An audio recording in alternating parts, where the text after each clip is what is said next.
എത്ര പരിധി വിട്ടാ നമ്മുടെ നിർമ്മാണ പ്രവർത്തനങ്ങൾ പോകുന്നത്.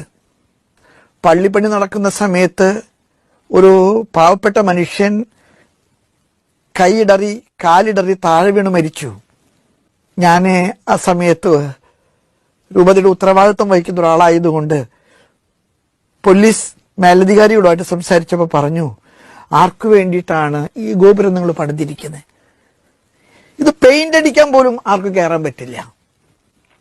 നമ്മുടെ പള്ളിപ്പണികളെ സംബന്ധിച്ച്, നമ്മുടെ സദ്യകളെ സംബന്ധിച്ച് എന്തുമാത്രം ഭക്ഷണമാണ് ഇന്ന് അനാവശ്യമായിട്ട് മനുഷ്യൻ ദുർവ്യയം ചെയ്യുന്നത്.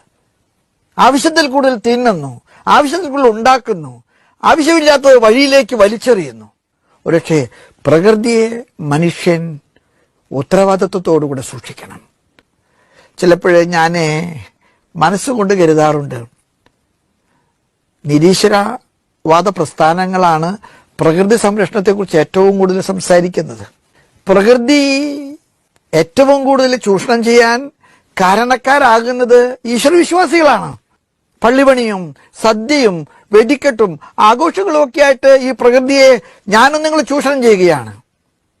പ്രകൃതിയെ ദുരുപയോഗിക്കുന്ന മനുഷ്യൻ ദൈവത്തെ വേദനിപ്പിക്കുന്നു. പ്രകാശത്തിന്റെ ഉടയവനെ, സകല സൃഷ്ടികളുടെയും നാഥനായുള്ളവേ, അലറി വിളിക്കുന്ന പ്രകൃതിയുടെ ഉഗ്രതാണ്ഡവത്തിൽ നിന്ന് നിന്റെ മക്കളെ നീ രക്ഷിക്കണമേ.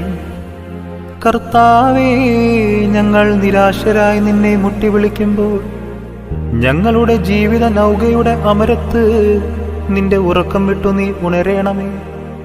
പ്രകൃതിയെ അവിടുന്ന് ശാസിക്കണമേ. നാഥ, കെടുതികളാൽ വറുതികളേറുന്ന ഈ ലോകത്ത് നിന്റെ ജനത്തെ നീ സംരക്ഷിക്കണമേ. നാഥ, പെരുവെള്ളങ്ങളുടെ ഇരച്ചിലിൽ നിന്നും പേമാരിയിൽ നിന്നും ഞങ്ങളെ നീ കാത്തുകൊള്ളണമേ. പകൽ